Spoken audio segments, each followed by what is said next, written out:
Hello, hello. Welcome to the Political Orphanage, a home for plucky misfits and problem solvers. I'm your host, Andrew Hitton. And I will refrain from ever doing that again. I am so sorry.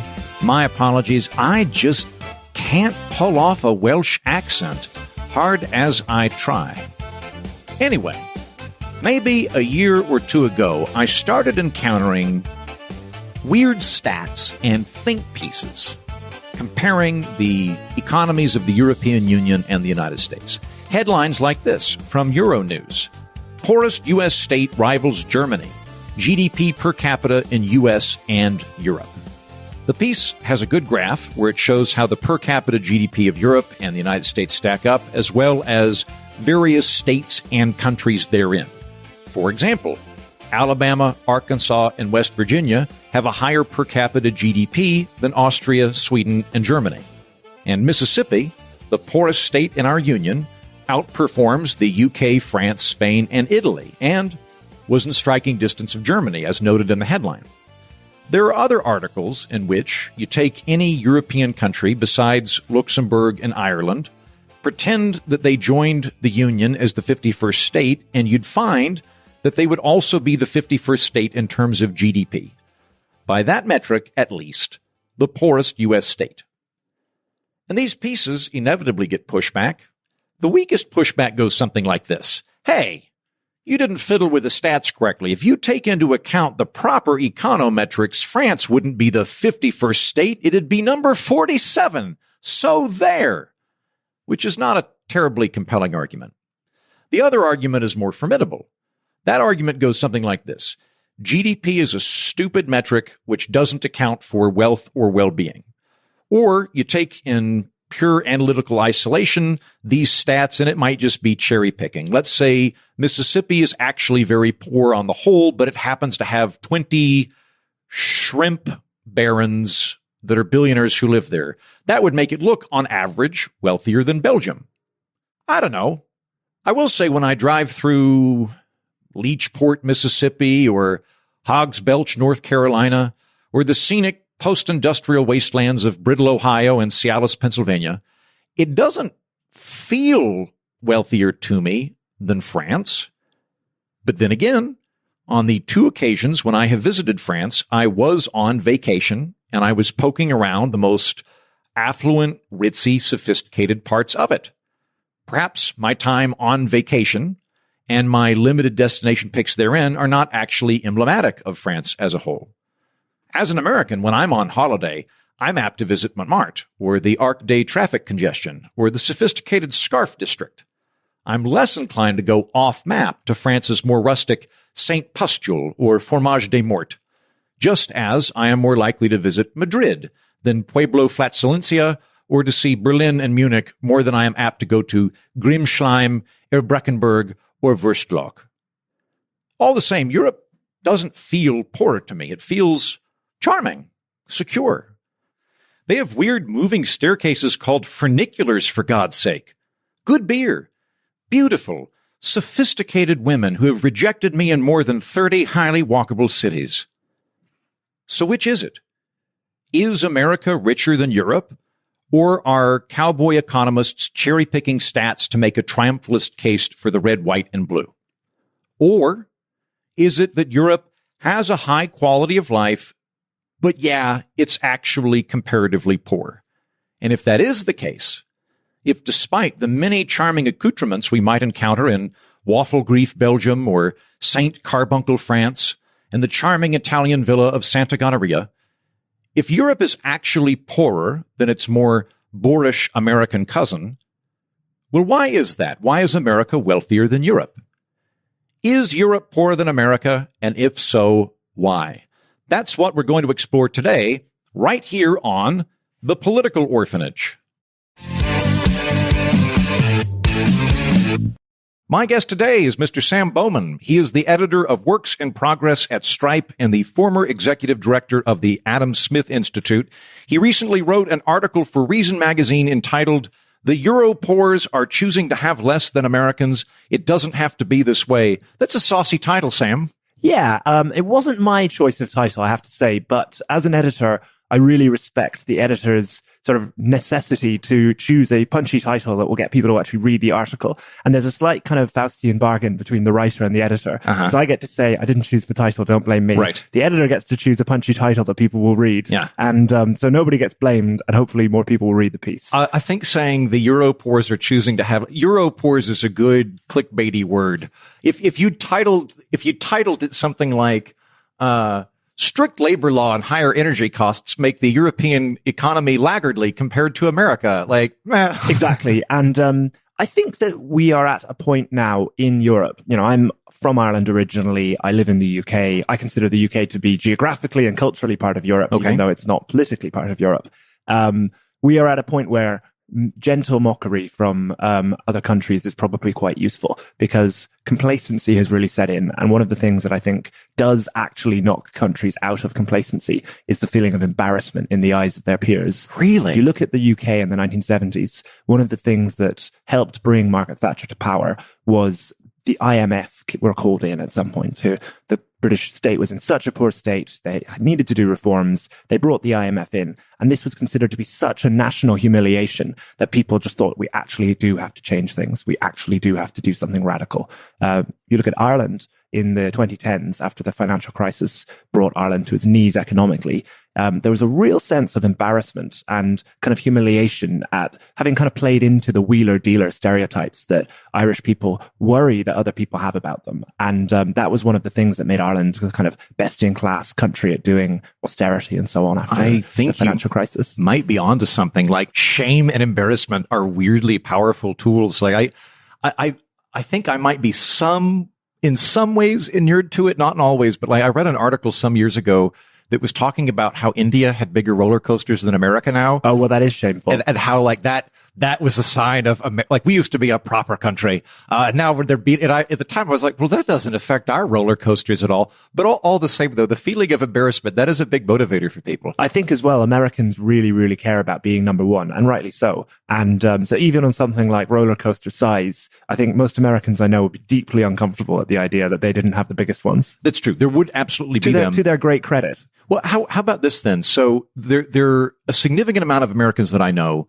lust after Europe. Yep. And will be angered by the premise of our conversation at all, because it implies that America's better than Europe, whereas of course Europe is a lovely place that has better social safety nets and more leisure time, all that kind of thing. Are you taking a valenced position on this, comparing the United States to America? Do you not like Europe? What are your motivations beyond embarrassing your countrymen? Well, I absolutely love Europe. I think Europe is in many ways the best place on earth. And I think that one of the things that's worth bearing in mind is that Europe gets a lot of the really hard things right. You know, it gets the rule of law right. It has brilliant cities. I mean, European cities are incredible. European towns. You can go to a random town in rural Spain and it will be one of the nicest places you've ever been in your life. Yeah. It has brilliant culture. You know, there's a square area about the size of Texas that includes, you know, the west coast of Italy, the French Riviera, the Alps, the east coast of Spain, the Balearics. I mean, just absolutely incredible. So much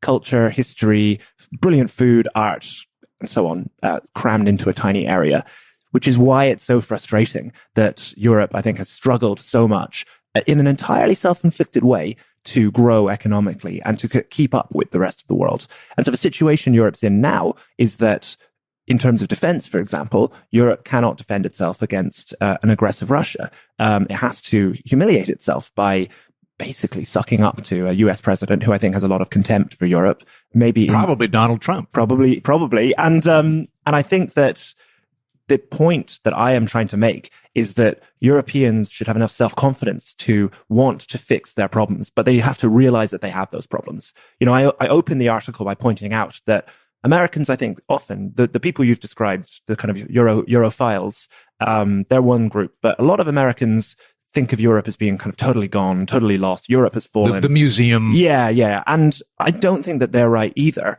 And I point out at the beginning of the article that Europeans can say exactly the same thing in different ways about America. You know, when a European goes to New York, he or she gets on the subway and it's a disaster. It's frightening. It's dangerous. It's dirty. There are people with mental health problems who are being completely untreated, wandering around. If you go to San Francisco, you have many similar problems. America has many, many problems we don't need to get into around gun crime and things like that, which Europeans, I think, are really big problems, but kind of use as a cope. They kind of tell themselves that they don't have any problems because America has all these problems. And really what I want to highlight is we all have problems. Yes. Let's try and fix our problems. And those of us in Europe, our problems are about economics and our problems are about economic growth. And we can fix those. It's really, really, really possible to fix them. I love that mindset. And I wholly agree with you. I am glad that we are not having a conversation of America dunking on Europe, just for the schadenfreude of whatever. Nothing makes me cringe more than, I have to say, more than Americans dunking in a fairly ignorant way on Europe. I really, really, really don't like that. But at the same time, while we can reject that, that shouldn't mean we tell ourselves, we in Europe tell ourselves that everything's going fine, because it's not. Well, and I, as an American, like the way I look at patriotism, is I really like my family. I'm proud to be from my family. I hope you've got a great family. Your family doing well does not make my family do worse. And by the way, if your family's doing cool stuff, we might steal it in my family. So that's kind of how I approach this, of like, it doesn't have to be a teeter-totter of Absolutely who's doing better at somebody else's expense. Well, noting this, you say that kind of the big problem that Europe does have is self-inflicted economic wounds. Paint that picture for us. So compared to America, how is Europe doing economically? I think the thing that people are most familiar with is how much Europe has fallen behind on tech. So the biggest European tech company, which is a German company called SAP, which does enterprise software, is about the same size as Home Depot in terms of market capitalization. There are no European tech companies, AI companies, unless you include DeepMind, which was bought by Google about 10 years ago. So it's really an American company, even though they have operations in London. European governments, I think, have looked at this, which they agree is a really big problem. But rather than seeing it as a symptom of a deeper problem, they've seen it as the problem. And so all of the things that European Union regulators have tried to do over the past 10 years or so have been about trying to inhibit American tech companies. So to regulate Apple, regulate Amazon, Google, whatever, so that it's harder for them to operate in Europe. Just this week, when we're recording, I've heard that Apple won't be able to provide live translation services on their new AirPods in Europe because it violates a privacy law that is GDPR, which is quite big in Europe. And all of these, I think, have missed the point. The point isn't that everything was going great and we just randomly got unlucky with tech. The point is that we have really, really deep underlying problems. And in the article, and maybe today we can talk about some of these, but the ones that I highlight are: everybody knows, I think, that Europe has a very heavily regulated labor market, but we usually think of that as kind of just being a tax on hiring people. We think of it as, yes, okay, that's a bit of a problem, but it has benefits. It makes people a bit more secure in their jobs, which people like. So, it's neither here nor there. And one of the arguments that I think is really powerful is that actually these are much, much more important to innovation than anybody realizes, because they make it really hard for companies to take risks, because risks, if they fail, involve laying people off. And if you have a flexible labor market, then you can take those risks. You can experiment, which is the basis of innovation. And if it doesn't work out, okay, unfortunately, people lose their jobs. But if it does work out, then maybe you have a whole new industry. In Europe, because it's so expensive to lay people off, you can't do that. We often also in Europe talk about the single market, which is the kind of free trade area, but it's much more than a free trade area. It's not just zero tariffs. It's, in principle, any good that can be sold in Portugal can be sold in Poland. Any service, in theory, that could be produced and given in Ireland could be produced and given by the same people in Romania. In principle, it's much more like the United States than it is like a kind of free trade zone. But in practice, over the last 10 or 15 years, especially, this free trade area, this single market has been allowed to decay. So countries have put up de facto barriers to trade. They've put up their own kind of national regulations that the European Union hasn't policed or hasn't kind of pushed down. They've made it difficult for different professions to operate across borders and things like that. And the consequence of that is the European Union, while it thinks of itself as this gigantic market of, 450 million people, who are pretty rich, by the way. It's a very, very wealthy place, not as wealthy as the United States, but basically the second wealthiest bloc after the US in the world. it's actually not anymore a single economic bloc. If you have a great idea in France or Estonia or the Netherlands, some of which are very small countries of a few million people, you actually can't scale that up to the 450 million people in Europe. Well, can I pause you on that? I want to hit all of these things. I first want to, given that these sound intuitively correct to me, I want to check my bias by checking your premise. Sure. So the basic underlying premise that Europe is poorer than the United States. I want to go over the numbers that we have for that. So far, you've brought up that there are more tech companies in the United States than there are in Europe. I don't know that that in and of itself would translate to America being richer. And what I mean by that is if there are 20 more billionaires in the United States, then statistically, yes, on average, the American people are going to be wealthier, but I'm not necessarily getting that money. And both of us are getting the technology on the consumer end. So are there numbers backing up the actual economic growth rather than just, the amount of companies and things like that of Europe compared to America? Yes. And actually the way that you've described it is a really, really good way of doing the comparison. So we can look at people at each sort of where they are in the income distribution. So are you the middle earner? Are you the bottom 10%? Are you the top 10%? And we can compare those people in Western Europe and in the US. I'm excluding Eastern Europe because those countries were much poorer. It would skew things in a very unfair way against Europe if we included those countries.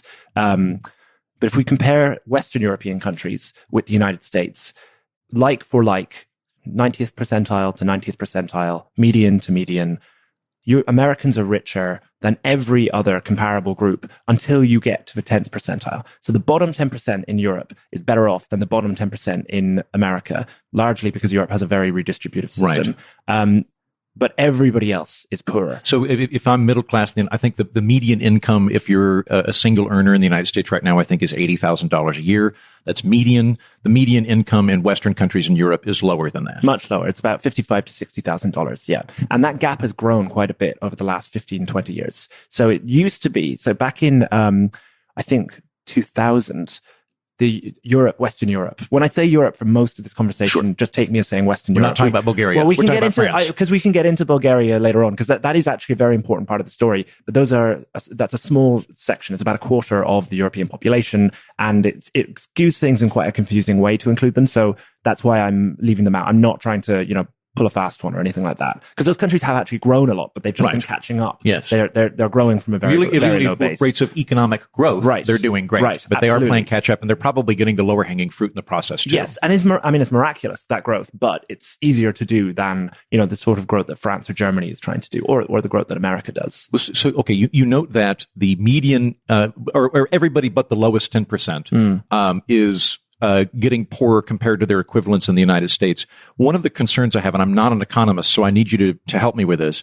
One of the concerns I have is if we're looking at GDP per capita or median incomes and we're using dollars as the currency to assess them, wouldn't we just be looking at the relative strength of the euro to the dollar? So if today's conversation, in theory, I'm earning $100,000, you're using 100,000, you're earning 100,000 euros, and over the next week, the euro as a currency weakens, nothing's changed on your end. Groceries still cost the same. You're still earning the same amount of money. Your consumer power is the same. But because the currency's weaker, if we were to compare our two using dollars, it would appear that you have become poorer than I have. So I want to make sure that it's not a statistical mirage by virtue of that. Absolutely. To reassure you, all of the numbers I am quoting are adjusted for purchasing power. Oh, so, okay. You're going straight with purchasing power. Everything is purchasing power. Everything I'm talking about is purchasing. The thing you're talking about is a mistake that people can make, but it's also the first mistake you check for. When you see surprising data, and you see surprising income numbers across different countries, the first thing you check is, have I adjusted for purchasing power? Right. And fortunately, there are very, very good, detailed, well-maintained purchasing power parity statistic indexes that we can use, that are used. And these are measurably every single thing I'm widening as well. Yes. And then can you spell out the difference between GDP per capita and parity purchasing power for anybody that's unfamiliar with the concepts? Well, GDP per capita is just a measure of all of the value that we create in an economy. So it's some of that's wages, some of that's returns on your investments, things like that. Divided by the number of people in the country, including children, including just retirees. A big national average. Yeah. Absolutely. Purchasing power parity just is a way of adjusting comparisons across countries. So you can compare GDP per capita in two different countries and then adjust it for purchasing power parity. So whenever I talk about any cross-country data, I have adjusted for purchasing power parity. And if I don't, you are encouraged to humiliate me on the internet because I've made a mistake. But with purchasing power parity, that is where we're making an equation of how much money you have relative to the goods and services that you can buy in your particular neck of the woods. So in theory, to put it in an American context, I moved from New York City to Austin, Texas a few years ago. Assuming my salary had been the same, my income would have gone up when I went to Austin because the purchasing power was higher there. So it's your income relative to goods and services you can purchase. That's what purchasing power is. And in fact, there are indices that do purchasing power parity comparisons across US states. So if you want, you can see how much $100,000 is worth in Austin compared to New York City. It will go a bit further, I imagine, in Austin than in New York City. In my native Oklahoma, a lot further. And absolutely. And, here in London, $100,000 will go much further than $100,000 in New York. So that is something that you need to be very aware of. And actually that can trip people up a bit because people, especially on TikTok in the UK at the moment, often look at salaries in somewhere like New York City and they think, oh my God, these salaries are more than double what we're earning. For the but you're living in a converted dumbwaiter with a roommate in a bunk bed. Correct. Yeah. And so on the one hand, they haven't adjusted for the cost of living, which is what purchasing power parity does. On the other hand, however, they're also not adjusting for other things. So there is no way really to capture, the cost of, having to share with people because there aren't enough houses in London.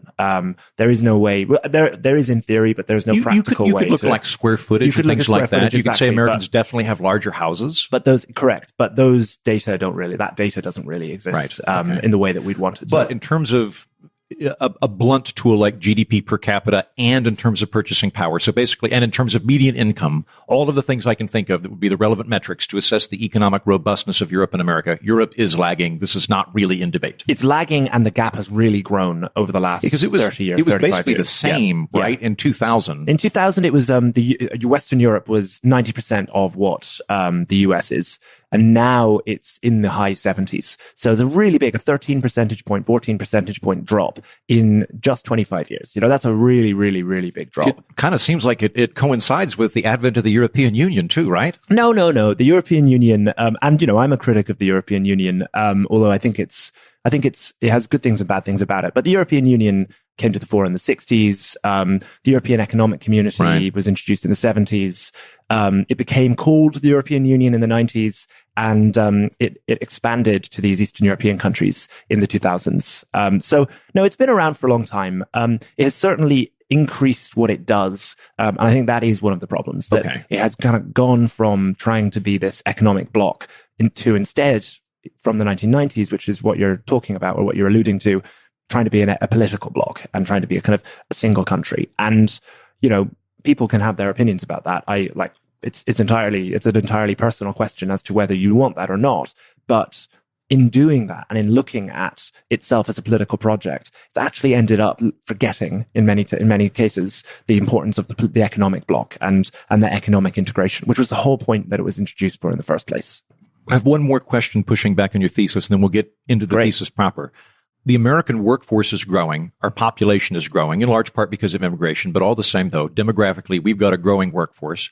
Demographically, Europe has a declining workforce. So is it possible that this is really just a demographic issue? There are less workers, therefore there's less money, and that's what we're seeing, not regulatory problems? I think that's definitely part of the story, but that can't explain things like, or it doesn't do a good job of explaining things like, why is there so much less innovation here? Or, why are workers in Germany becoming less productive? It can certainly explain why, GDP per capita is falling. If GDP per capita was falling and loads of other things looked good, then we might be able to say, okay, well, there are more people not working. There is a cost. Taxes have to be higher to pay for their old age care and things like that. And that is definitely a problem that Europe has. The burden of the welfare state and the burden of the aging society.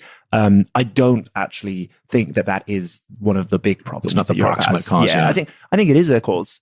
I also kind of think that, although now that I think of it, like I was just in Nordo Scandinavia, and I was in Finland and in Sweden and Norway. Finland, Sweden, Norway have a heightened demographic problem, and yet their economies are doing better than their neighbors to the south, which would indicate that that's not the main problem. That's right. Denmark is basically the most successful economy in Europe, and it has many of the same problems that we're talking about here. Well, so, okay, before we dive back into your thesis, how do you think most Europeans interpret this? What is their reaction to this? Do they accept this? And what do Europeans typically attribute this economic malaise to? I think that a lot of Europeans are aware that there is an economic problem, but partly it's very slow boil. So it doesn't feel hugely urgent to them. It feels like, life's going on. Life is continuing as in some ways as it was. And opportunity costs are real difficult to actually grasp because they're so ephemeral. Yes. I think that they look at America and think that they would have to adopt the American model wholesale, including crime, homelessness on the streets, things like that are much worse in America than they are in Europe, and kind of say, I don't want that. And sort of imagine that they can only either choose between a relatively sclerotic, but as they would see it, fairer and certainly safer, and maybe more harmonious society in Europe, with one major caveat, which I'll get onto in a second, or the kind of red in tooth and claw American model. You get this a lot in countries like Britain when we talk about healthcare, where people, Britain has a socialized healthcare system, but people find it very difficult to think about reforming it or changing it because they can only really imagine the alternative being the American system, which they consider to be, I think with quite a lot of justification, to be a pretty bad system. While I would agree with that, I will say that when I brought a cowboy hat with me this year, I became the unofficial ambassador to the United Kingdom. If you wear a cowboy hat in the UK, everybody's like, fair game, I'm going to talk to you. My experience has been, yes, there are a lot of problems with the American system. I'm not going to claim otherwise. I think there's lots of problems with healthcare in the United States. I don't find that Brits or Europeans actually understand how the policy mechanisms work. Yeah. So they typically think that we have a laissez-faire free market healthcare system where there's just no government. And the reality is that I think we have this kind of Frankenstein model of both the worst of regulatory malfeasance combined with a private sector model. And they think we don't have any welfare. The reality is that we actually do more redistribution than most European countries, but we do it through the tax code very inefficiently and very poorly. Our tax code's more progressive than most European countries. They tend to tax higher on the VAT, which is regressive, and more in the median. So I find that they kind of misinterpret what's actually going on over there and sort of they think it's what libertarians want. The libertarians would push back and say no. Well, I think they'd have the same, you might call it misconception about the American economy. Like they think the American economy is what libertarians want. And I would imagine most American libertarians would say that isn't in fact what we want. And in fact, there's quite a lot of corporate welfare and there's quite a lot of bad regulation and there's quite a lot of government intervention that works very poorly. But anyway, so I think often Europeans, and again, I don't want to kind of talk about Europeans as a bloc, but I think often a reason that there is a sort of slight sense of complacency is that they look at what they consider to be the main alternative and they don't like that. And they kind of think, well, this is just a whole cloth thing. Either we do the American laissez-faire model as we understand it, or the price that we pay for having everybody taken care of with a social safety net is that we just get lower economic growth. And you would push back against that and say you could have a social safety net and have higher economic growth. Most definitely. I think that's essential to, right? I think that you look at a country like Denmark, which, as I've said, is, I think, the most successful Western European economy.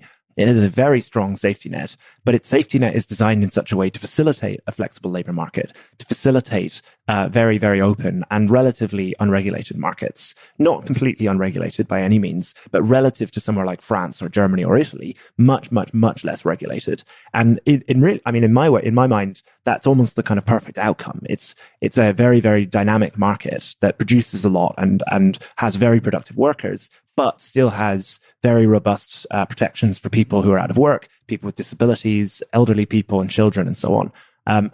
And one of the reasons that I am probably more optimistic than many people who share my diagnosis of Europe's problems is that I think it is possible to convince Europeans that they could be more like Denmark. I don't want to convince Europeans to be more like America. I don't think that's possible, and I don't think it's going to work. I don't think that's a winning strategy. I don't, but I do think it's possible to convince Europeans to be more like Denmark because they can see with their eyes that Denmark is a country that is working on their terms. They define that as working well. One thing I do want to add, it would be an omission to not add it, is immigration is a very, very, very important subject in Europe at the moment. Mm-hmm. In many countries, it's the number one issue. In other countries, it's the number two issue after the cost of living.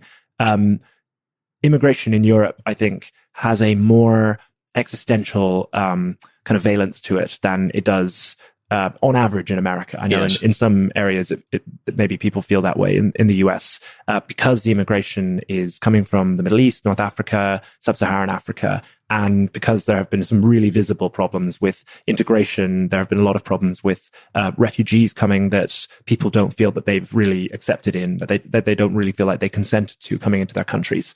And so in terms of what is live in Europeans' minds as like the main issue that they need to fix, immigration is much, much more urgent feeling, because that isn't a slow burn. That's a thing that feels really different now than it did 10 years ago.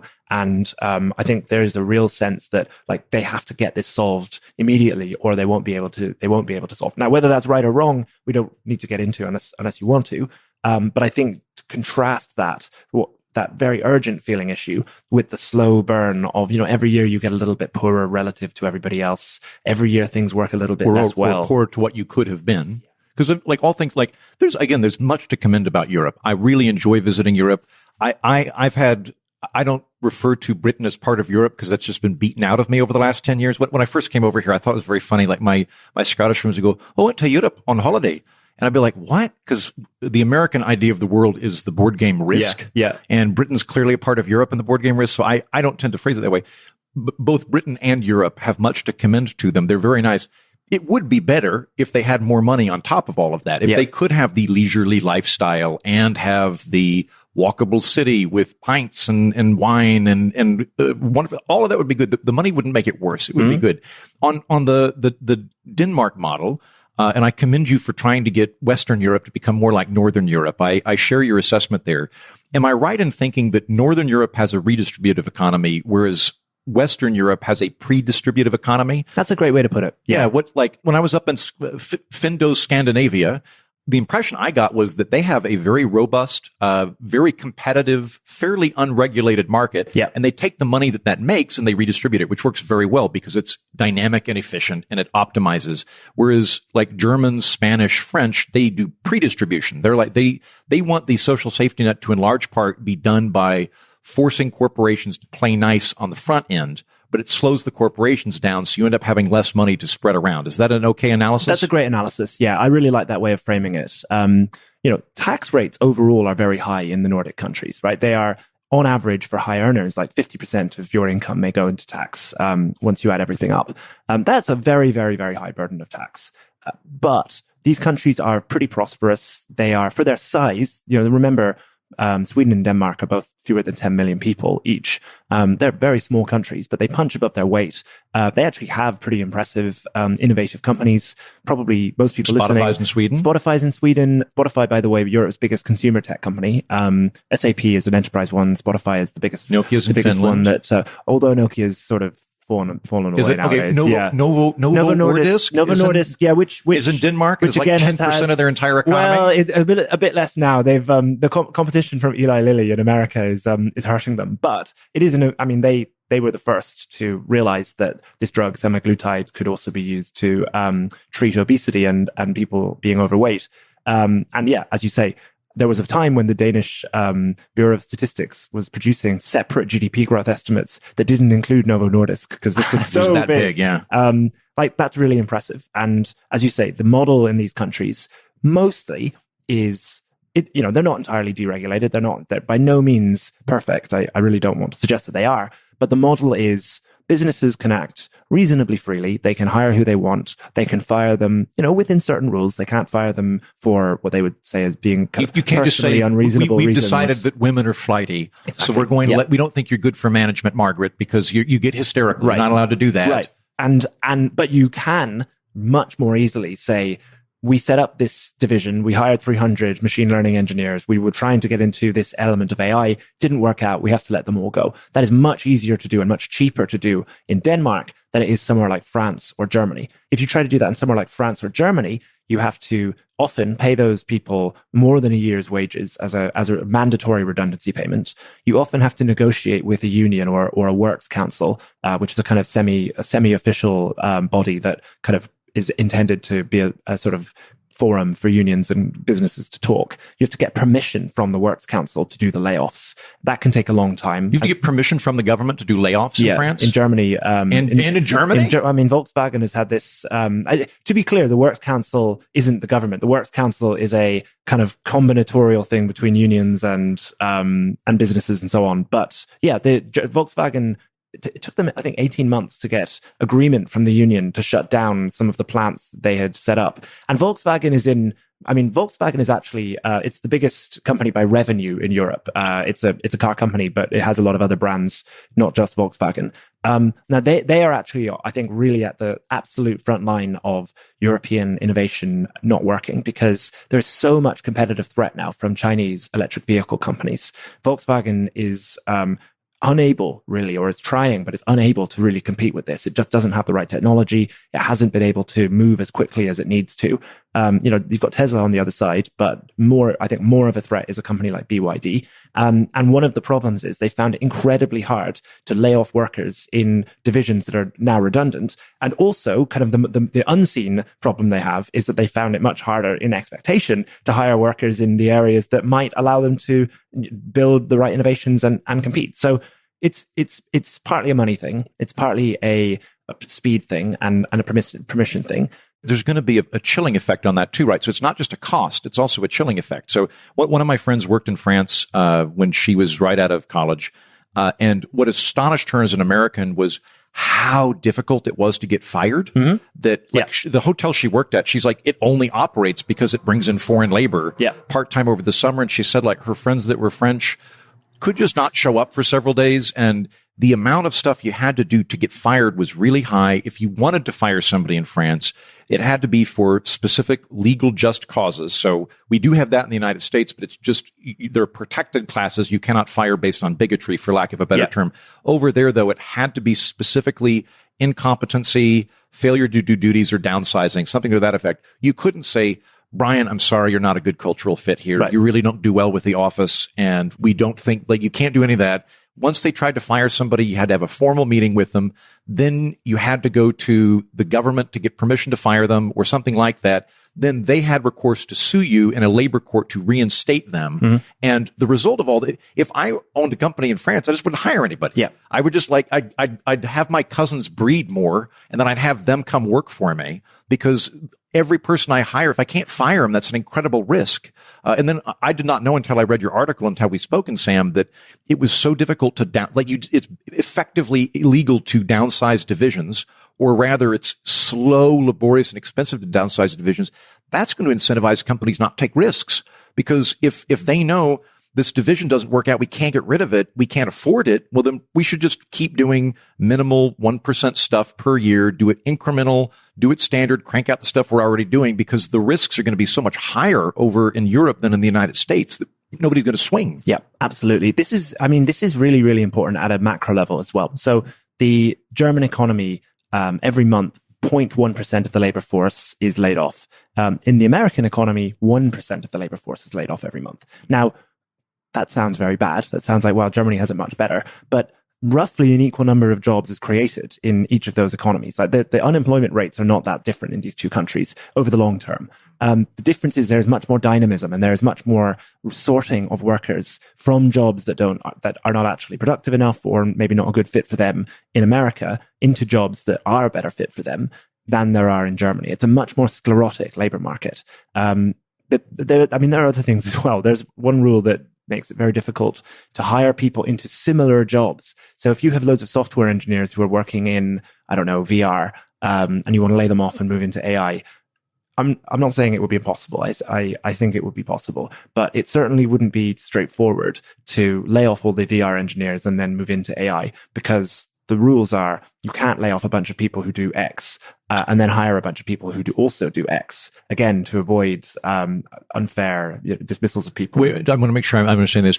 If I've got a VR division and I want to start an AI division, I can't fire could I shift them over and go, hey, you could shift them over, sure. Half of you are doing that. Yeah, okay. You can shift them over, no problem. Yeah, the idea is to stop companies from getting around other rules against mass layoffs. They're not allowed to hire people into similar jobs, having done layoffs of people in a given job. But obviously, that is, that requires the regulator to have a perfect fundamentally knowledge, understand whether or not it's a semantic or technical difference. Yes, exactly. Yeah. That's it's, and the effect of all this really is, and the key thing I think to get across is, whereas most of us, I think of these regulations as maybe silly, costly, they're a cost of doing business.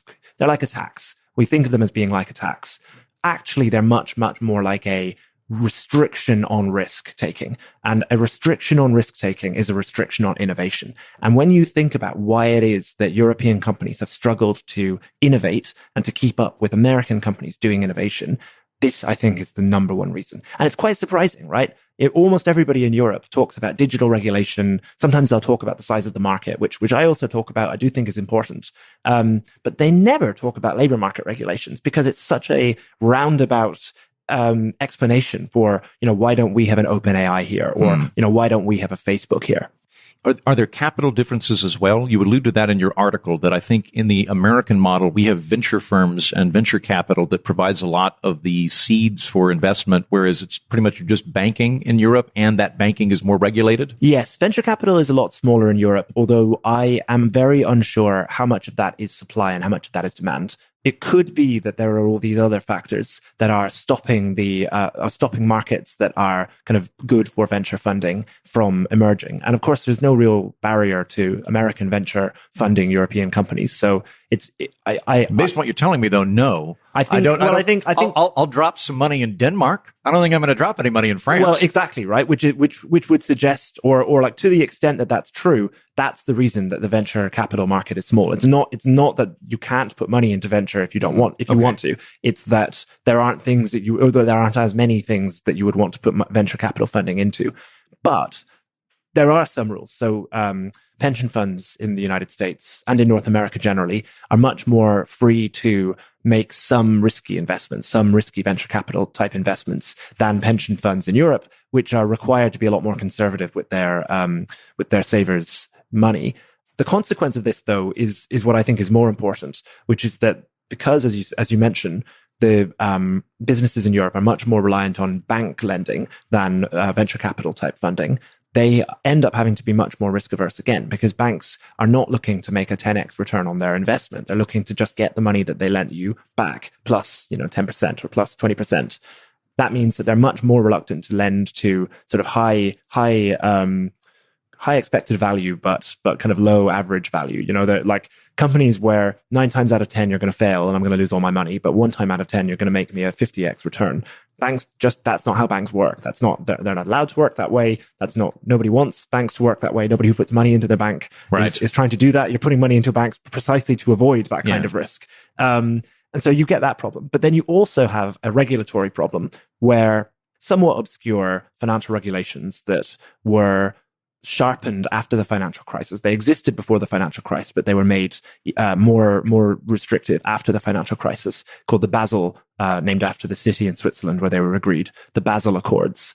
Basel Accords. What these have done is make bank lending much more conservative and much, much more risk averse and basically much more costly to do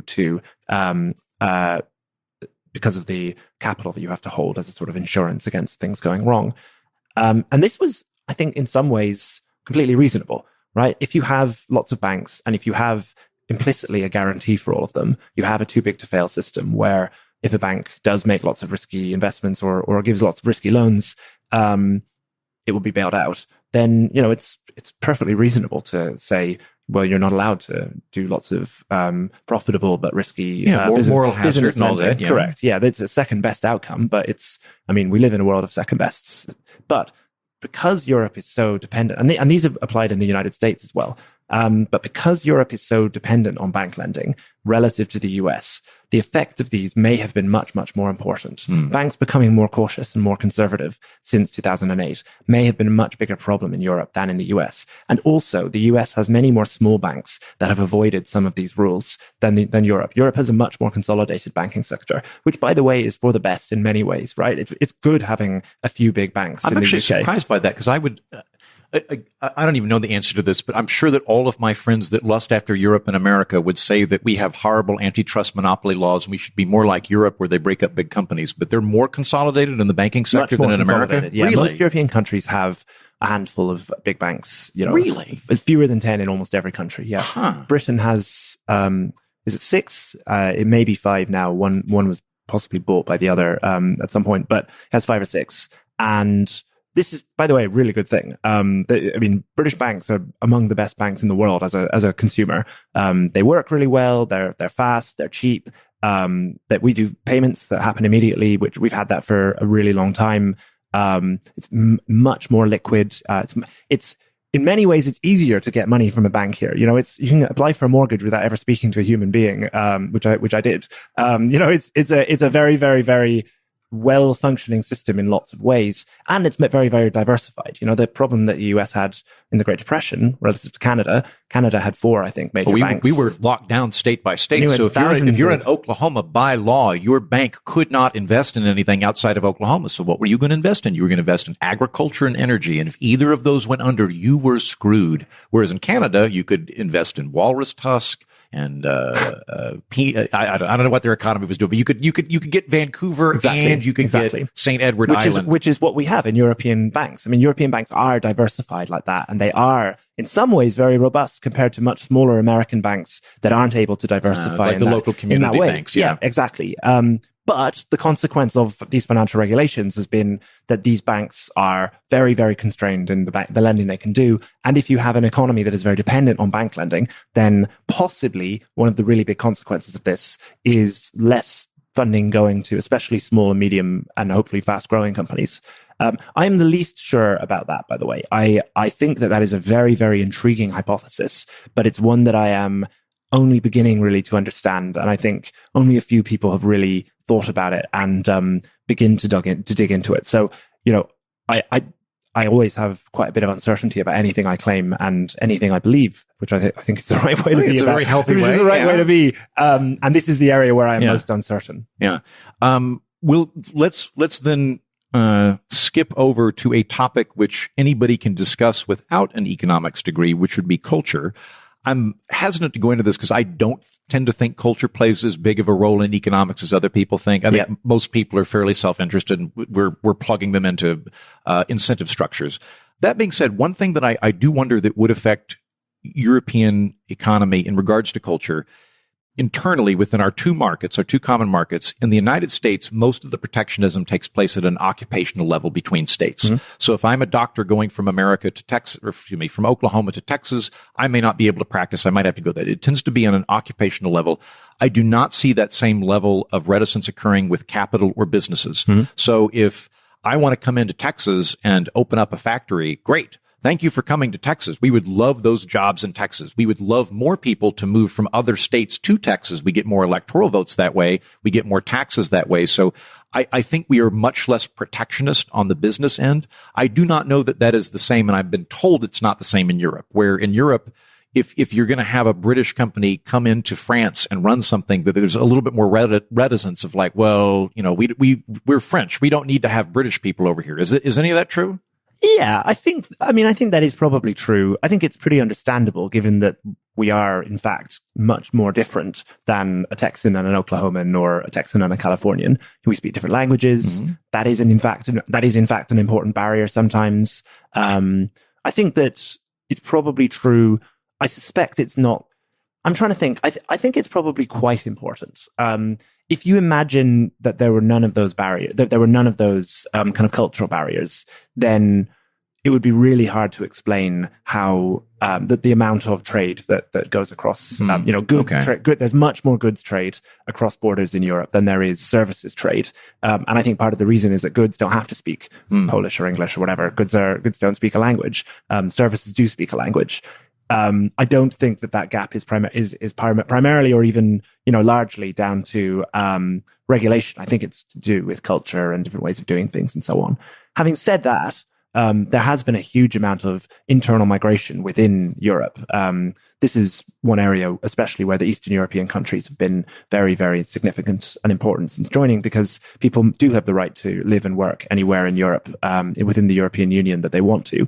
And the cultural barrier has, I think, probably not been economically a massive. I mean, it's clearly been a barrier to some extent, but millions and millions of people move every year, and that has actually been a very good thing, especially for countries that have fallen on hard times. So when Spain and Italy especially were having particularly bad economic difficulties after the financial crisis and when the Eurozone crisis was happening, millions of Italians and Spaniards left Spain and Italy and moved to France, Germany, the Northern European countries, Britain, which probably was for the better. Probably it was a way of just a kind of a stabilizer. When you have a lot of unemployment in Italy, go to Britain and get a job there. I have a lot of Spanish friends in Edinburgh, and they'll probably be there for a while, and then they'll eventually head home. That's a lot of their plans too. I have a lot of Italian friends in London. I'm always struck by how many really, really, really cultured, intelligent, well-educated Italians live in London, like many more than Germans do, many, many more than, there are plenty of French people in London, but you really notice how many Italians there are here. And I think a big reason for that is that Italians are a very, well-educated people, and they are very, very, productive people, but they are trapped in Italy in a very, very, very unproductive economy. And they speak English quite well. They, many of them tend to quite like Britain. And so we have a really large and I think somewhat surprising, if you haven't spent much time in London, how many Italian people are here. And that's a reflection of that. I think on the culture point, I thought you were going to talk about the perception that exists in the US that Europe is a sort of culture that doesn't like entrepreneurship. I thought you were going to ask me that. Well, we can talk about that. The reason that I didn't bring it up, I have heard that. I've heard that Europe is more hostile to entrepreneurship. The one that I'm a little bit dismissive of is, I will have people go, well, we Europeans just appreciate leisure more. You have a work-based culture. We have a leisure-based culture. And I'm like, that might be true, but that wasn't the promise that was made when the European Union started forming. Yeah. Like, people weren't saying, hey, we're going to create this European Union.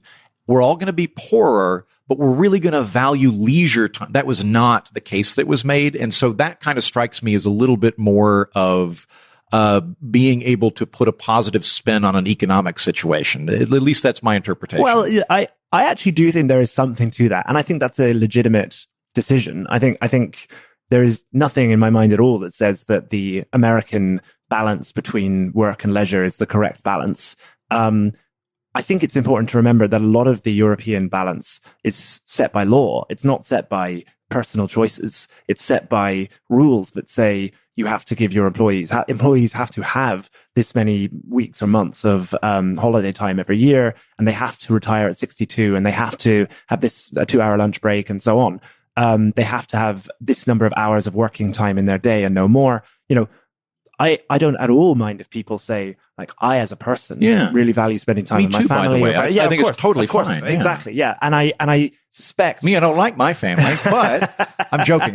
Dad, I'm joking. I suspect that, were there sort of totally neutral, free decision-making on that kind of question, Europeans on average would choose quite a bit more leisure. But I doubt they would choose the balance that has ended up being struck in a lot of European countries. There's this... there's a funny artifact of a lot of these things is Germans and French people are, when you look at productivity, which is how much do you produce per hour worked, they're very productive. Yeah, aren't the Germans more productive per hour than we are? The Germans, I think, are less productive now than the US is, but it's close. Okay. It's pretty close, and there have been times when Germany was more productive.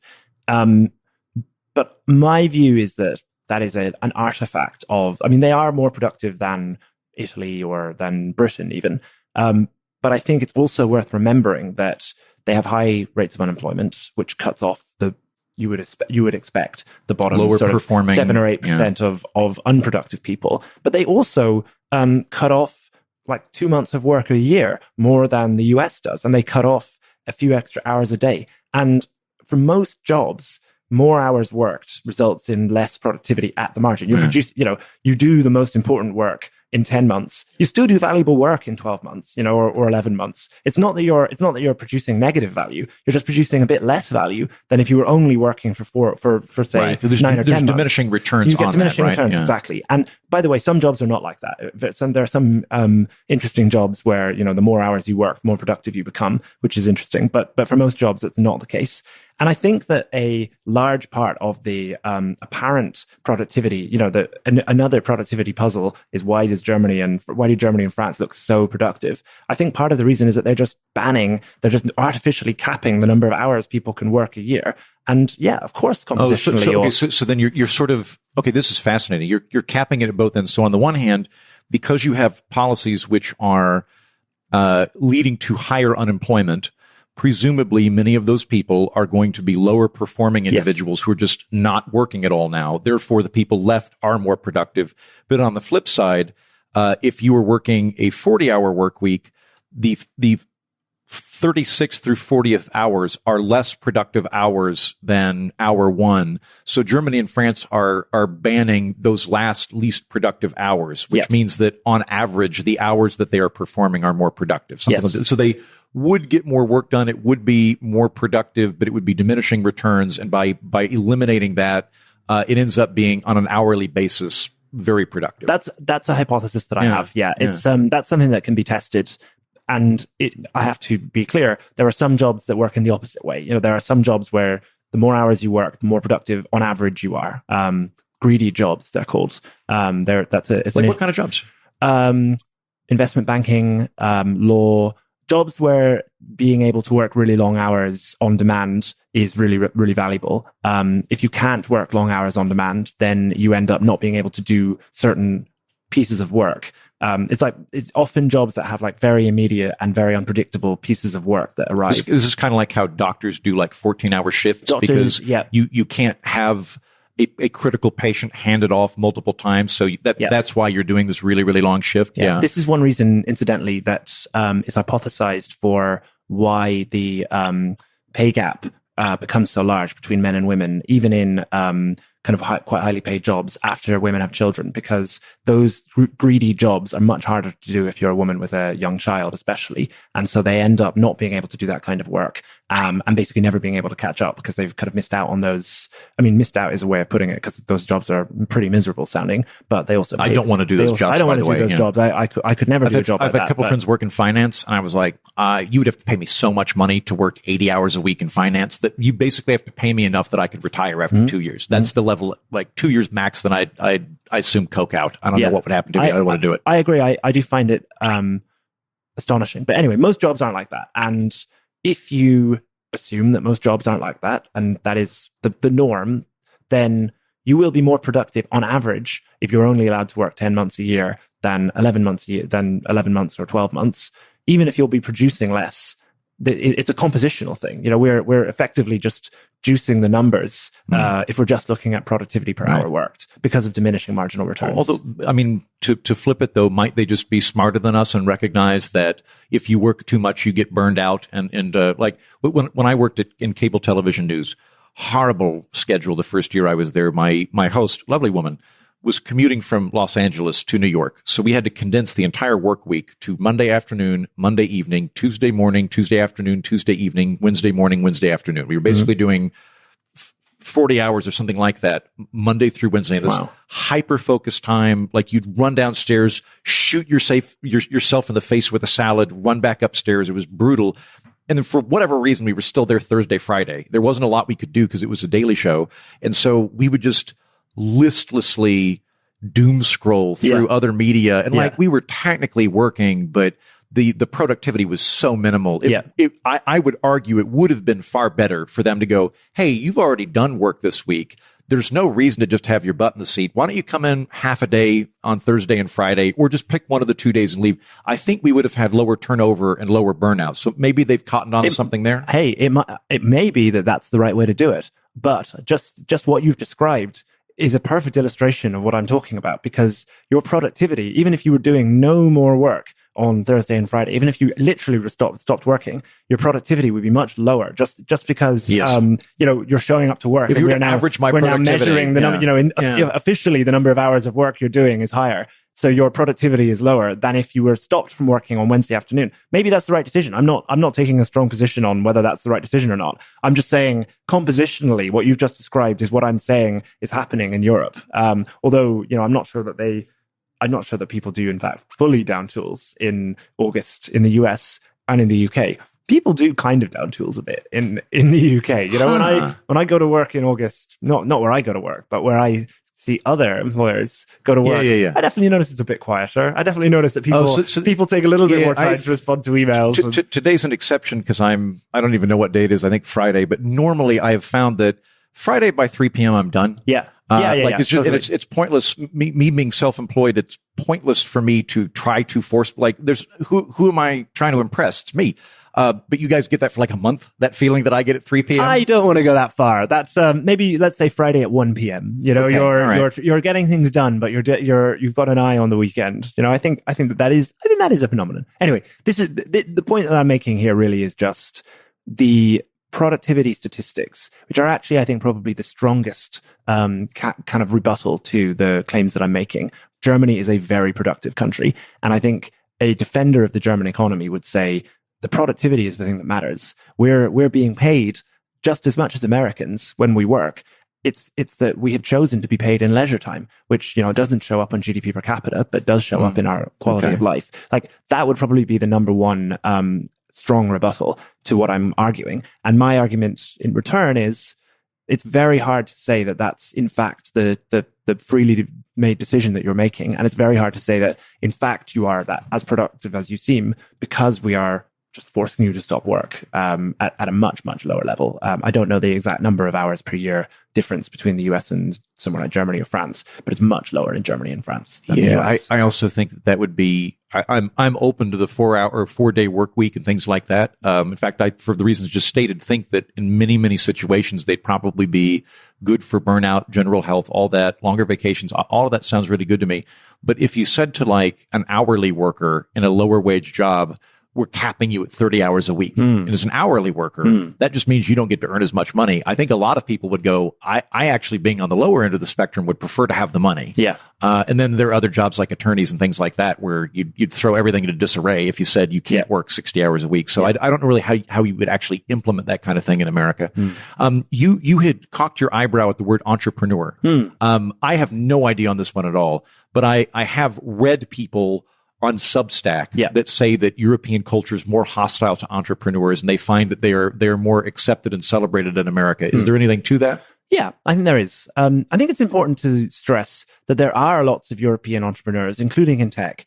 But in tech, they're in America. But they're in San Francisco. Yeah. One in 10 US startups was founded by a European last year and the year before that. And it's a rising number. There are plenty of Europeans in tech, just not that many of them are in Europe.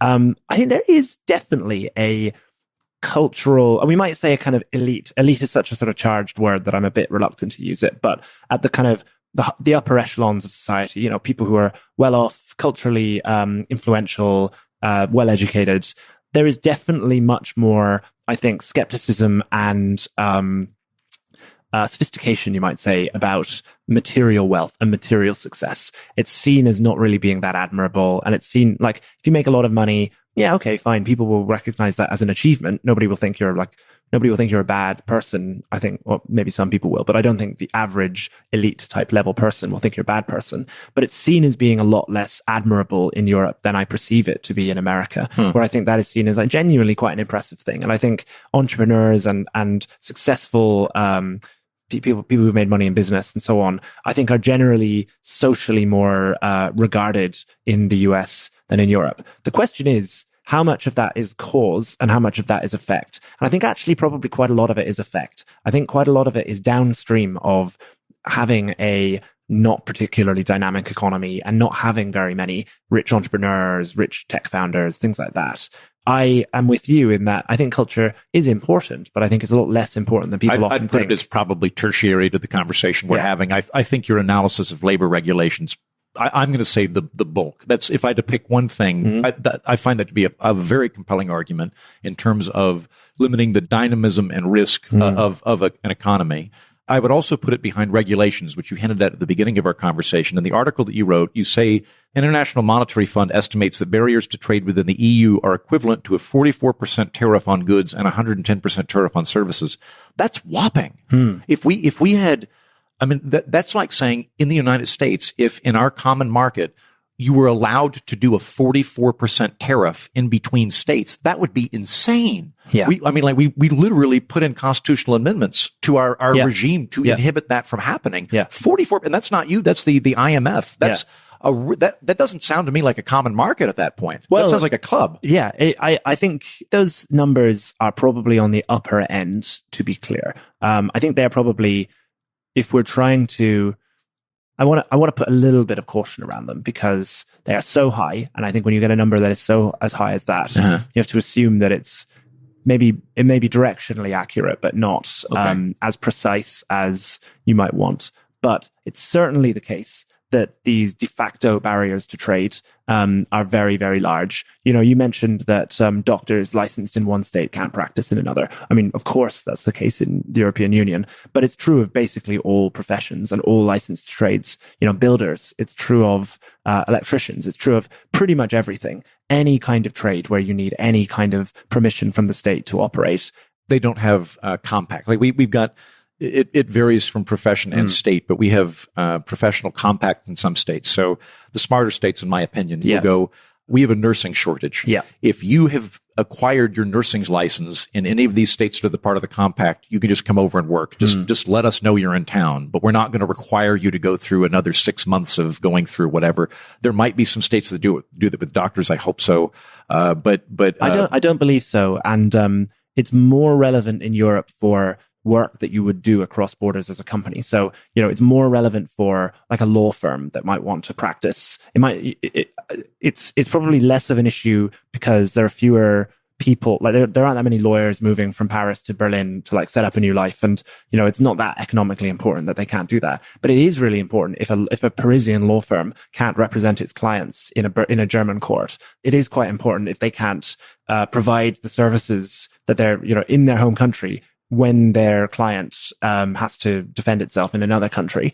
And, you know, to be clear, there are law firms that operate on a European basis, but they're working on people who have licenses to operate in these different countries. You know, they don't have like a single license. What about, okay, so that's services. With goods, it's not that there's a tariff, or I don't infer that it's a disguised tariff. It's that if you sell widgets in the Netherlands, you have to pack them in square boxes. And if you ship them to France, you have to put them in circular boxes, like stuff like that. There's little things going on. No, so that it is little things. That particular type of thing would be prohibited by the European Union. Okay. So that particular kind of thing would be. But it's more like the French government has said that we think that this additive is not safe. And so we are not allowing this additive to be sold in France. So food that is made in Germany that is considered to be safe for consumption in Germany that does have this additive cannot be sold in France. Or, you know, we have decided that there's an environmental, you know, a problem with a certain kind of brick for building houses because, you know, it takes a lot of carbon to make bricks. And, you know, France has decided we're going to become very low carbon and we're not going to allow bricks that have been made in this way to be used here. Now, almost all of these things, if they were actually brought up to a court, would be ruled out. So European Union law is pretty clear that you can't do this kind of thing when it comes to goods. Services are a different story. But goods, it really, in the law, you really are supposed to be able to trade frictionlessly. And rules about what's allowed and what's not allowed are actually pretty constrained in theory by European Union law. But the practice is that the European Commission, which is the executive body of the European Union, which has the responsibility for taking governments to court over this sort of thing, has just stopped doing it. There's been an 80% drop in lawsuits brought by the European Commission. Because I think they're much more focused on big tech. So they're trying to regulate away the big tech instead of actually deregulating the stuff that they decided to create the European Union to deregulate. So some of your listeners may be familiar with a man named Thierry Breton, who is a French commissioner. He has become like semi-notorious on the internet because he's the main guy pushing the tech regulations. He was the guy who came up with the AI Act. He's the guy who, for the last few years, he's no longer imposed. Is he why every single website I go to, I have to say find cookies? Is that him? That was actually before him. Okay. But yes, the general data Whoever protection came up with that, I would love to exile to Antarctica. I find it so irritating. I know, it's infuriating. He has a kind of lion's mane of hair. People may recognize him if they see him on Twitter. But anyway, the point is he has focused almost entirely on tech regulation and on taking big American tech companies to task, as he would put it. But his job is the internal market commissioner. So his job and his department is the department responsible for making trade frictionless across European Union countries. And so what's happened is people who are running the European Union have decided to deprioritize the internal market and to massively up-prioritize the conflict with American tech companies. And really, it's just an opportunity cost thing. They have decided to do one thing, partly for political reasons. I think partly because they have diagnosed or misdiagnosed Europe's problems as, being bullied basically by American tech companies, and so want to take them down. And I think that's one of the really big reasons that this has begun to happen. European Union states don't want frictionless trade. Like the reason the European Union is in many ways a really good thing is that it's a commitment device. It's like as with a free trade deal, countries will not do unilateral free trade. Like, it would be wonderful if every country did, but it's actually much easier to get countries to agree in a deal, in a treaty, to free trade with each other, as a commitment device. And the European Union is a commitment device for doing that. But if somebody has to enforce that commitment device, and right now, and for the last, say, 10 years, nobody has been enforcing that commitment device, or nowhere near as much as they should. When you say that they have misdiagnosed the issue as American big tech companies are pushing around them, is there thinking that if we can but restrain Google and Apple, then we will develop our own wonderful European equivalents to them? And that's the problem, is that the giant's too big, but if we can lash them down, we'll have our own giants? Yes, exactly. And not looking at the labor law we previously talked about. Correct. Yeah. And so it's the theory that is, I think, dominant in Brussels, the capital of the European Union, about tech, is that basically for random reasons, American tech companies got the sort of first jump on the world. They achieved sufficient scale. So Google, Apple, and Facebook and Amazon and Microsoft sort of got lucky. They were first. Maybe they wouldn't say it's entirely luck. They would accept that there was a big tech industry already in Silicon Valley, but these companies basically beat the European equivalents of them to the punch. And once they reached a certain scale, that gave them dominance, and that gave them the power to stop other companies from coming and competing. And not just that, so not just Google doing that in search, but also this gave these companies the power to leverage their power in one area into another market. And so to stop not just a European Google from coming forward, but also, a European maps company or a European flight booking company or whatever. Or in the case of Facebook, they bought the companies that would have grown into competitors to Facebook.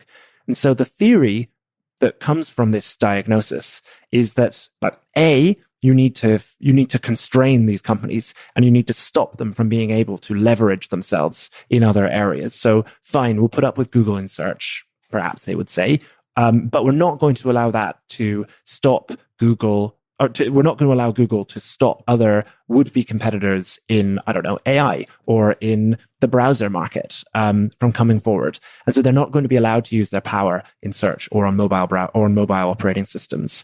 So that's the thinking underlying a lot of this. My argument is that AI kind of rejects this hypothesis, because OpenAI and Anthropic, at least, did not grow out of the existing tech companies. OpenAI didn't. If the big players rather in AI, worries Google, and Google should be worried by OpenAI. Correct, yes, correct. If OpenAI had come from Amazon or come from Apple, then this would be, if not confirmation of the European hypothesis, this would certainly be consistent with the European hypothesis. This idea that incumbent tech platforms just own the internet or own tech these days. OpenAI and Anthropic came from their own. They basically came from, they were startups at some point. They were big startups, but they were startups. this, as you say, also has a secondary effect of proving that actually competition is possible. You don't necessarily compete on exactly the same terms. It's not just a second search engine. It's something that does what people actually want from a search engine, which is to find information and to learn things, that does that in a better way. ChatGPT is now an amazingly important competitor to Google search. And so in two ways, the kind of theory of the internet and the theory of technology, I think, has been rejected. But this has been the theory. Before I lose track of the regulations, when I was getting my degree in international and European politics a few years ago, at the time, there were charges that a lot of the countries in the European Union were, in fact, remaining protectionist through loopholes. So the example that I was given at the time was, obviously you could not countermand the common market, but you could do it if it were something pertinent to your national military supply chain, and that France had determined sponges were a part of their national military supply chain. And so the implication was that if France found some particular industry that it wanted to protect from competition, it would just figure out a way to call the military, and then they would do whatever they were doing. Is there any truth to that? And if so, how big is it within the scope or within this problem? Yes, there is truth to that. I am also aware of another French example, which is when Danone, which makes yogurt and other kind of dairy products, which is a big French company, was supposed to be taken over by Kraft, the American food company. The French could only block it on national defense, national security grounds, and did so. And so the joke became that Danone is, the French strategic yogurt reserve. This is in fact, yes, this is, I don't know how big a share of this problem this is. I think a lot of it relies on time. A lot of these actions are things that will not persist indefinitely because eventually they'll be challenged. Eventually they'll be struck down. But for 4 years or 5 years or 10 years, maybe they won't be, and that the law will hold and they will get whatever benefits they feel they'll get from that. Whatever the producer group is that has asked for this to happen will like them and say nice things about them. And maybe that will be good for them in an election or something. So I don't know how big the national security element is, but it is a big element. Well, and it also sounds like the commission's kind of asleep at the wheel. So why not do that? If you know that Breton's going to be yelling about Microsoft instead of looking at the nonsensical Danish cheese whiz industry or whatever, why not push for it? The final category we'll do, and then we'll finish up on this. You mentioned that energy is a component of this. I would think that would probably affect a lot of direct consumer things, and that the cost of electricity would be higher and the cost of fuel would be higher. Broad question, but how is Europe different than America in terms of its energy policy? Why does that affect it? I would say Europe is different in two very important ways. One is that Europe has very little domestic gas production capacity. It has moved from coal to gas as its primary fossil fuel, as its primary way of generating heat. And remember that really fossil fuels are good because they generate heat, which we then use to create electricity, but we can also use in industrial applications. Right. And we can produce a lot more heat. Because from most of the heaters here in Britain are gas, are they not? Correct. Yeah, correct. Most houses here have a little, what's called a combi boiler that burns gas and then heats up the house. We also use gas to produce electricity. We create steam that then drive turbines, and that creates electricity.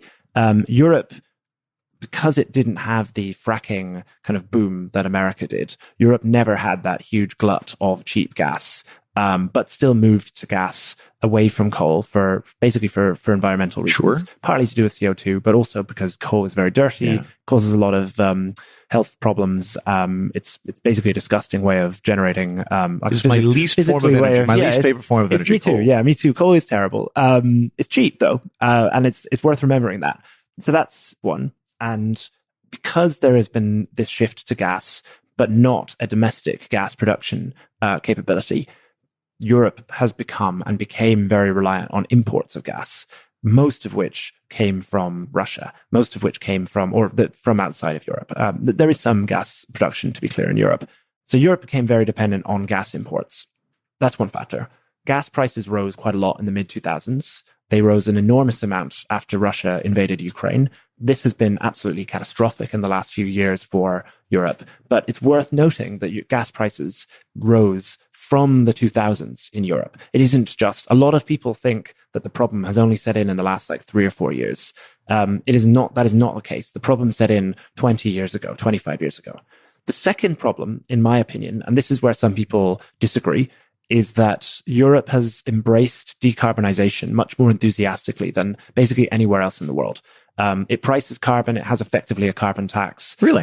Yes. It has an emissions trading scheme that functions like a carbon tax. Trade? Yeah. Okay. That has a much, much higher price on carbon than any comparable scheme in the world.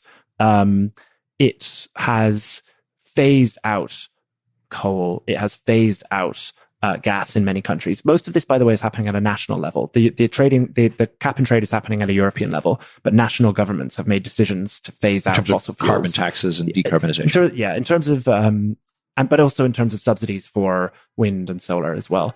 And while solar especially has a lot to like about it, solar is, I think, a very exciting way of generating electricity. It is not really appropriate for a lot of Europe. Europe is much higher latitude than the US is. I mean, basically anywhere in the US is. So it's very much darker in the winter. It's darker for longer parts of the year. It gets very overcast in many parts of Europe.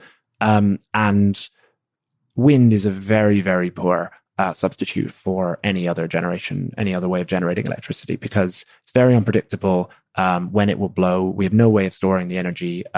It's actually very expensive. The cost of solar has fallen massively in the last few decades. The cost of wind power has not fallen massively, and many of the components of wind power have just not fallen at all. They've increased in price, in fact, in recent years. So most European countries have subsidized the deployment of these renewables via levies on bills. So they have charged electricity users to give a guaranteed price to, say, renewables, to wind and solar. So that's driven as opposed to just coming out of the general tax revenue through a sales tax or income tax or whatever. They're specifically taxing energy. Yes. So got it.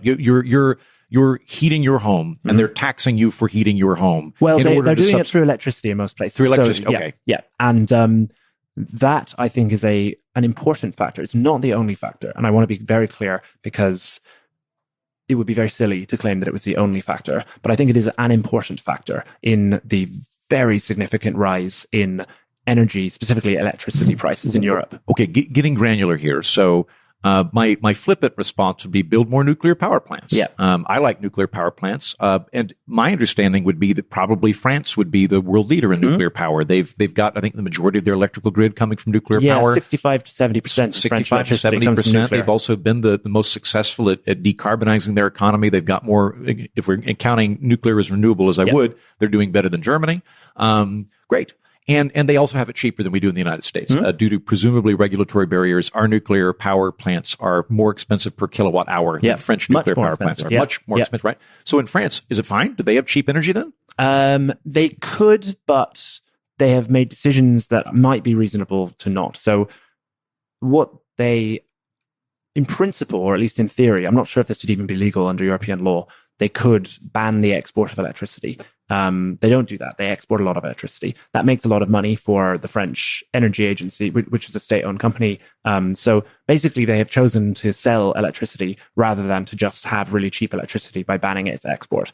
I think people can argue. I actually think that's probably the right decision. But if you only cared about electricity, then you would want to ban its export in France. But if you care about being well off generally, then it would make sense if you have a comparative advantage in producing electricity and you have loads of other countries around you that are poor and they use that to subsidize the rest of the French state because it's a state-owned. I actually don't know what they do with the revenues. I think they may reinvest it in other things. I don't actually know what happens to the revenues that they make from doing this. And it may be that it's not a well-run system, or it may be that there are other. But anyway, France does have a lot of nuclear power. The French did in the 70s and 80s build an enormous number of nuclear power plants relatively cheaply. They built 40 reactors in 10 years in that period, which is kind of unbelievable. Unfortunately, today their construction costs have risen a lot. They're not quite as high as they are in Britain and in the United States, although we have the most expensive ones in the world. Other European countries have taken really hard against nuclear power. So like Germany, after Fukushima, Germany decided it would go off nuclear power altogether. It ramped up its coal usage, did it not? Correct. Yeah. And in fact, in Germany, the coal they have is a type of coal called brown coal, or lignite, which is the dirtiest coal. And they're still using that, even with their decarbonization. Yeah. Lignite accounts for like a massive share of German electricity production. And this was a decision made by a government that was worried about the Green Party. You know, it's really, this was supposedly an environmentalist decision done that has shifted them back to strip mining brown coal. It's really quite amazing. Strip mining has a bad reputation that's well earned, as I recall. Well, so with the energy costs though over here, I understand that if you're going to tax carbon, that it's going to make fuel cost more. That makes sense to me. I have cognitive dissonance in that from my vantage point in the United States, we have artificially cheap fossil fuel, by which I mean the fossil fuel that is being used has negative externalities that are not being priced into the actual cost. In the same way that if we had coal going up in the street here, we might charge the coal company to pay taxes to compensate for the health costs that are borne by the population, or we would tax them in order to clean the coal from buildings or whatever. We don't really do that in the States. So I like a carbon tax model. I think that that's a way of factoring the negative externalities in so that people are rationally purchasing the fuel that they want with all of the price factors. It sounds like that. I guess it's just going to be more expensive if we do that. Yes. And I have to say, I agree with you. I like a carbon tax in principle. I think it's difficult to, well, no, I'll say two things. In one way, a carbon tax is a very globally altruistic thing to do if you're the only person doing it. If everybody does a carbon tax, great, then you're all shouldering this burden. Everybody is paying their fair share. And to the extent that electricity prices rise, they should rise, right? Like we're just trading this social cost that we're creating for a personal cost that we bear when we create the cost. That's what taxes on externalities do. That's what they should do. That's fine. If you're the only place doing it, then you're shouldering essentially a global cost that everybody bears on a personal level. You're saying like, I'll do this, but nobody else does it. So that's one, maybe not a problem. You know, maybe you kind of say, okay, like we do want to be altruistic. Maybe we want to lead the world or something like that. Like maybe, I guess you also run into the air and balloon problem where you might just end up pushing carbon intensive industries elsewhere that are better regulated. And so the sum total of carbon's the same, but you just kind of feel better about it. Yes, that's possible. Although actually, I think they do a pretty good job of taxing. They do. That. They figure out the supply chain and whatnot. A destination based carbon tax. So I think they do that.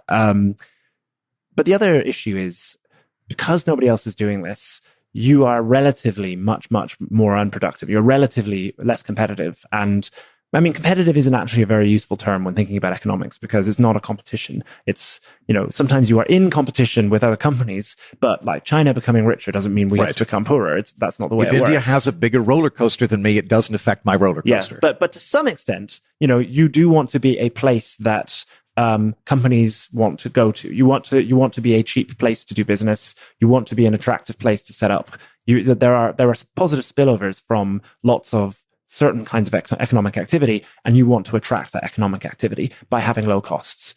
That's not usually a good reason to subsidize things because you're usually kind of pushing a cost up higher for somebody else in order to make this cost lower. I think that gets into problems. But if you choose to have much higher energy costs where everybody else is not choosing to have higher energy costs, you become relatively very unattractive for lots and lots of energy intensive businesses to set up. And so what we've seen is, especially since the beginning of the Ukraine war, where, you know, again, I would be crazy if I was, and I what I really want to make sure is that people are not listening and thinking this guy is blaming, you know, 30p per kilowatt hour electricity on the green agenda, because I'm not doing that. I'm pointing out that electricity prices were rising much earlier than anybody really thinks. Everybody thinks that costs began to rise, or everybody sort of imagines that the problem set in 2022 when Russia declared its war. They began in like 2003, 2004. And if you look at relative electricity prices in Europe compared to the US, the divergence, they had very similar electricity prices up until the early 2000s, and then they begin to diverge. And certainly part of that is from gas prices rising in the mid 2000s. Mm-hmm. But then gas prices start to fall and electricity prices continue to rise.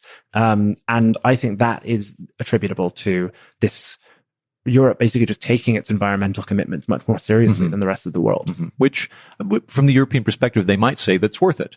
But it does mean that the natural result is you're going to have lower purchasing power because your income's going to be spent more on electricity than in other countries. And I would assume that there's industrial downstream effects of that as well. Huge. Yeah. I mean, since the beginning of the Ukraine war, some industries have had like Great Depression level contractions, like 25% reductions in output in like 4 years. It's absolutely mind boggling. So paper, chemicals, there isn't much of a steel manufacturing base in Europe anymore, but to the extent that there is, that's fallen as well.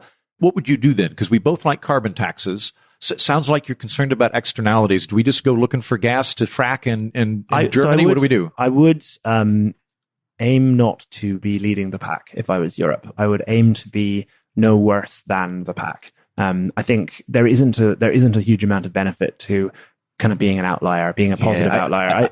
I can't speak for Europe, but here in Britain, I believe the current statistics are that the United Kingdom accounts for 1% of the greenhouse gases emitted on the planet. And most of my British friends are obsessed with how to get it to zero. And I'm like, if you get it to zero, you've maximally reduced by 1% globally. Yeah. What if you become really good at developing technology that you could export to other countries? That would be far more useful if you could come up with new technology and export it. Yes, I completely agree with that. And I've made a similar point myself. But I also think that there is a risk that this backfires and that the world looks at Britain and Europe and says, that's what happens if you decarbonize. Yeah. You know, that's the sclerosis that we do not care want. What people say. I don't think the Chinese Politburo cares about the environment nearly as much as they say. I think they really care about being in power and increasing Chinese expansion. So that's something to keep an eye on. I think that's right. So one thing is I would not pursue net zero as aggressively as the European Union, as European countries are intending to do it. I still think it's important, but I would not pursue it that aggressively.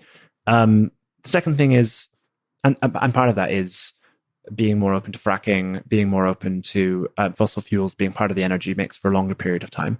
The second thing is I would try to make it much cheaper to build both electricity grid connections, which make solar more viable in more places. We have very sunny parts of Europe, Spain, for example. It's probably not viable to connect Spain to Finland, but it might be viable to connect Spain to more parts of France and maybe more parts of, the areas of Europe that are within range. But right now it's very difficult to build those grid connections. It's expensive. It's hard to get permission and so on. But I think the most important thing is nuclear, as you mentioned. The South Koreans build nuclear reactors for about a sixth of the price that Britain is currently building its big nuclear reactor for. It's really, really, really frustrating to see how much more money we spend and how much more money Americans spend on building nuclear power than is spent in, functioning democracies that are free market countries. We don't have to look at China. People point to China, but China's China. We can look at South Korea and it does a really, really good job. And I also, I guess to go back to I concede the prior cultural point we had about leisure. I concede your point that Europe does probably just value leisure a little bit more. But, in terms of dryers, ice machines, air conditioning, I do not think that that's so much cultural as it is that in America, we all got air conditioning in the 50s and 60s when our economy was amazing. Yeah. I think that if the European economy had been amazing, air conditioning would have been common over here because it's awesome. Air conditioning's great. I love air conditioning, yeah. In Scotland, where I'm in the summer, it's usually fine, but when it gets up to like 20 degrees, 80 degrees in Fahrenheit, and 80% humidity and no breeze, it's off. They need to get air conditioning. And the arguments that I'll hear from people that are kind of degrowth, almost like mea culpa flagellation of we just need to tighten the belt, not have energy. And I'm like, I'm willing to dry my laundry on a rack. I'm willing to go that far with you. I'm not giving up air conditioning. Nobody's giving up air conditioning. Yeah. So you got to figure out how to get more energy. The thing about air conditioning that's so frustrating is that it coincides perfectly with when solar is useful, right? Air conditioning and solar are like, so I'm not even being a bad guy. Peas in a pod, right? Yeah. It's good point. It's very, very solar does have problems. It does have drawbacks. I am much less of a kind of solar will solve everything person than some people who I like and respect very much. But I totally concede solar solves the air conditioning problem. Okay, nice. Good. There should be no, you can look at, there's a brilliant website in the UK that shows you the kind of live energy mix. It's brilliant if you're an energy nerd. What percentage of our electricity is being generated by wind, by by French nuclear power plants, blah, blah, blah. It's great. And whenever it's a hot day in the UK, solar is just going gangbusters. It's like 40% of the mix. Wind is often quite a lot of the rest of the mix. So it's a very, very low carbon mix at that point. And solar is just going to get cheaper. We are going to end up building more of it. Even in the UK, we will build more of it, and it will be useful in some situations, like when we need air conditioning. But the really key thing is that steady baseload power that you get from nuclear. It's interesting because the Korean nuclear company, KEPCO, is now exporting reactors. So they have just agreed a deal with the Czech government to build 2 reactors there, not for quite as low prices as they can do in Korea, but you'd expect that there's a bit of a learning curve. So, the first few might be more expensive.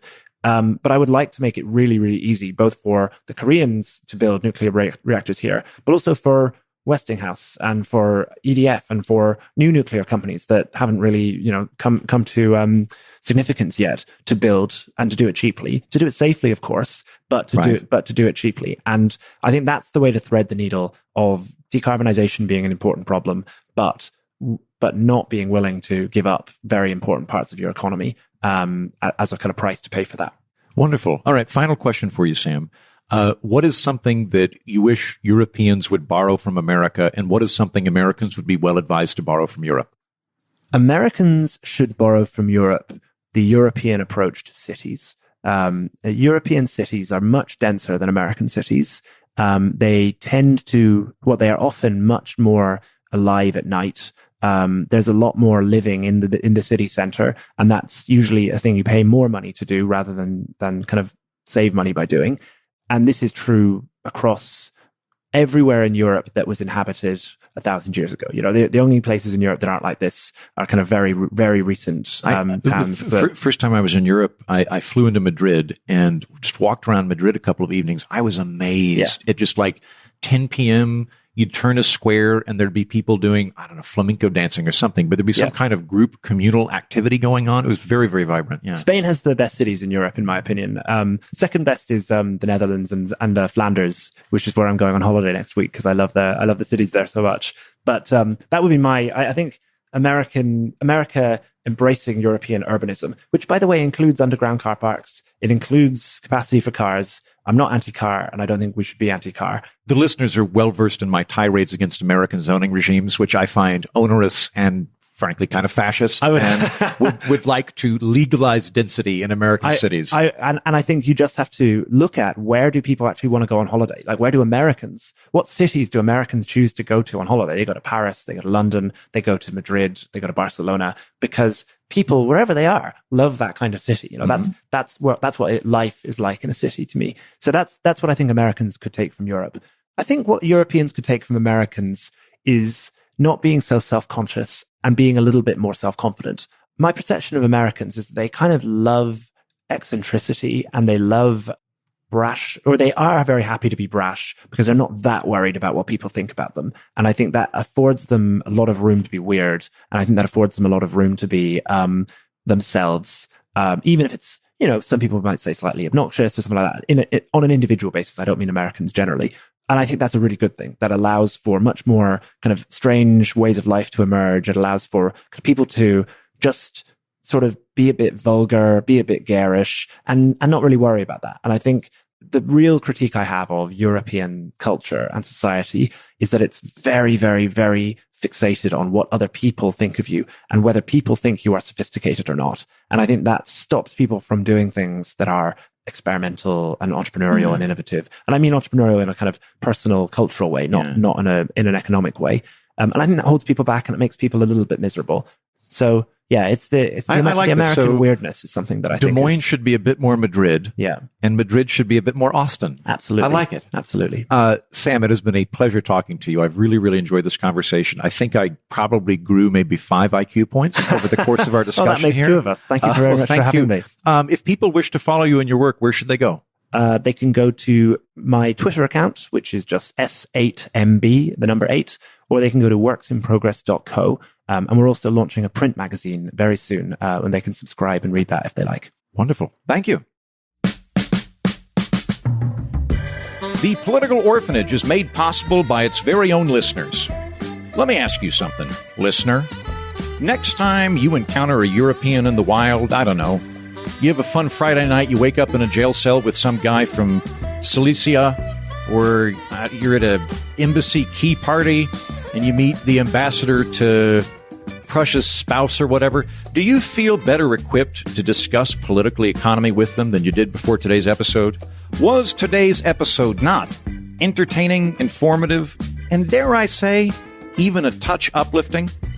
I hope so, because I work hard on this program to make it something which is not a schlocky partisan hellscape. Much of the media, in my opinion, is a schlocky partisan hellscape. Well, not us, not you and I. The community you're a part of is nuanced, civil, and smart.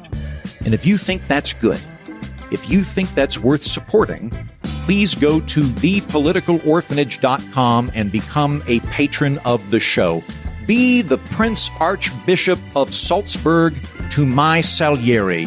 Yes, in this instance, I am Salieri. I don't think I'm Mozart. Yes, I'm also aware that the Prince Archbishop of Salzburg was Mozart's patron. Thank you. You don't need to send me any Amadeus-related corrections to this. Just bear with me with the analogy. I'm Salieri. You should give me money. All right? Now listen, we're now on Patreon and Substack. So really, you have no excuse. Head to thepoliticalorphanage.com and support the show. If you do, you'll not just make this wonderful gem of audio infotainment possible, you will also get weekly bonus episodes. This week, my friend of the show, and friend to all dogs, the great Enrique Couto, rejoins to discuss the film Eddington, directed by Ari Aster and starring Joaquin Phoenix and Pedro Pascal. It's a fun film chat, fun culture chat about a relevant touchstone in American culture wars set at the height of insanity during COVID and Black Lives Matter way back in 2020, if you can remember any of that. Head to thepoliticalorphanage.com. That's thepoliticalorphanage.com. Look for us on Patreon and Substack. Thanks. That's the show. Thanks for listening. Thank you, Sam Bowman, for coming on to discuss Europe and economics. And thank you, patrons who make the entire show possible. Until next time, I have been the great Andrew Heaton. And so have you.